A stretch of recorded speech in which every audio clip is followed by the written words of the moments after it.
ready to unlock recurring revenue and build a thriving online community.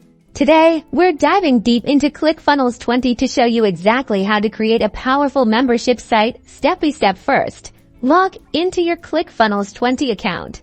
Navigate to the Sites tab. This is where the magic happens.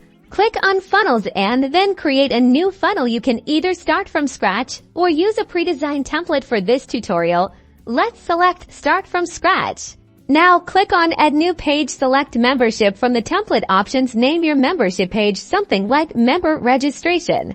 Use the drag and drop editor to customize the page to match your branding. Change the colors, fonts, and images to create a professional look.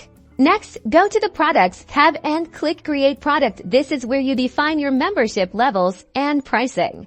Integrate your preferred payment gateway. Under the Settings tab, ClickFunnels 20 supports various payment options like Stripe and PayPal.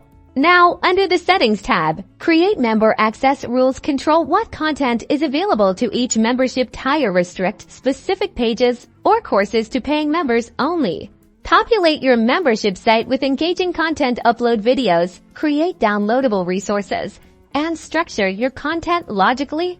Lastly, test your membership site thoroughly. Ensure the registration process, payment gateway, and content access are functioning smoothly before launching.